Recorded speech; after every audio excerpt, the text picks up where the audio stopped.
So this is about done, and here is the file. I'm going to open it up with Photoshop, and there it is.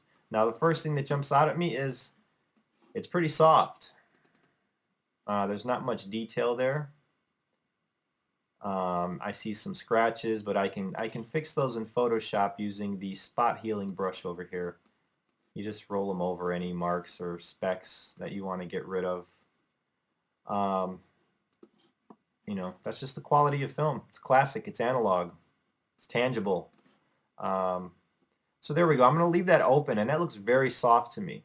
Now I'm going to show you, and that's with unsharp mask set to medium. I'm going to show you, I'm going to quit out of Epson Scan, which is very easy to use and very quick.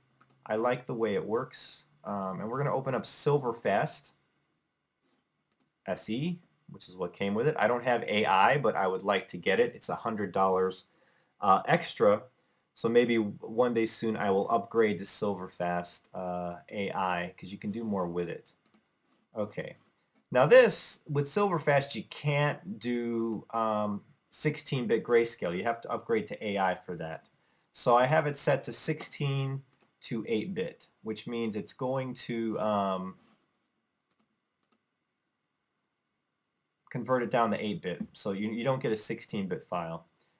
Here's the auto exposure again, and the same thing, levels. You can adjust all of that. The curves, I'm just going to leave it at standard. Auto sharpen, I just leave it on auto sharpen in Silverfast. Image type, you have all these image types, standard, landscape, skin tones, gold tones, etc., etc. I just leave it at standard. Simplicity is best. DPI slider is right here. Again, set it to 2400. If you go higher, you're not going to get a better quality file. You can go lower if you want smaller, if you don't need a bigger file. You can also set the brightness right here. You can see in the image over here as it changes. A little more contrast. Okay. And down here, Silverfast has what's called Negafix. I have Ilford XP2 film loaded, so I'm going to choose the Ilford XP2 profile. I find that works really well, gives great results. So over here, you have your options for digital ice. I leave it off. It takes forever and a day if you apply digital ice, and it softens up your image. We don't really need to use these right now. I'm just going to hit scan. It's going to ask me where I want to save it. And I'm going to save it in this folder as Brandon Goofball. Okay, here we go.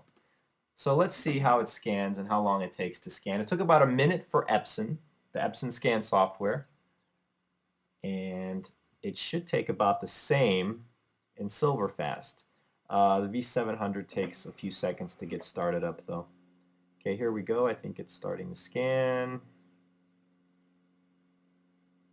And with Silverfast, you actually see the progress. There's a progress bar and a box, and you can know how far along it is. So what I'm going to do is let this scan, and I'm going to open up the two side by side as well as post both of them on the site here on this page, so you can see the difference between the two softwares and how software does make a difference when you're scanning. When I was just using the Epson scan, I was a little disappointed. I was like, wow, these are soft compared to my old Nikon Coolscan. And that's what everybody was saying, that a flatbed you can't get good results with, blah, blah, blah. But when I tried the included Silverfast SE, I was surprised because it was a lot better. So here we go. There's the Silverfast. Oh, that one's blown up. There's the Epson. Here's the Silverfast. Okay. Now let's blow it up. You can see there's the Epson. You can see how soft. Look at the hair and the eyes. Okay. And then I'm going to switch over to Silverfast. You got much more detail. There's more tonality. You're seeing more of the black and white tones. It looks really good. So I like to resize them down. Actually, let me show you. What that gets you at 2400 DPI is a image size that's 7.3 megabytes, it looks like. That was a JPEG. You can do TIFF and get a huge file if you want. Width 3387, height 2266. Before I post to the web, I resize them down, something like 1300. You can see all the dust. So again, I'm going to use the spot healing, and I'm going to get rid of some of that just to show you how easy it is and how quick it can be done. It's actually much faster than using the digital ice, and you don't get the softness in your images. So right now I'm treating it just like a digital image, like it came from a digital camera, except it came from the scanner. And another thing, you can also use your filters. There's Color Effects Pro. You can open it right up and use whatever filter you want on the film image, because now it's digital. But it still has the look of film. Also, I like to take the sharpen tool, selective sharpen. Sometimes I sharpen up faces. Okay, there we go. You can use the dodge tool. So you can adjust it just like any digital image. Now here's the Epson version. You can see it's much softer if you look at the website and download the sample, because I'll have the original ones up here. We'll even sharpen this one to see what happens. There we go. So there's the two. I think the Silverfast version, oh, I didn't apply the filter to the Epson one. Let's be fair about it. Same filter, same location. Okay, so there's the Epson scan. There's the Silverfast. To me, the Silverfast just has a better tonality. It's sharper. It looks like film. The Epson is a little soft, a little blown out. The software is a little easier to use, but by far, if you get a V700 or V750, install the Silverfast software. It's not hard to use. It's a little just kind of clunky, I'd like to call it, but you get much better results. So there you go. There's a couple scans from the Epson V700, a highly capable scanner. And it's pretty foolproof, really. I have not had to adjust anything on it. I just, right out of the box, these are the results I get. Great scanner, highly recommended.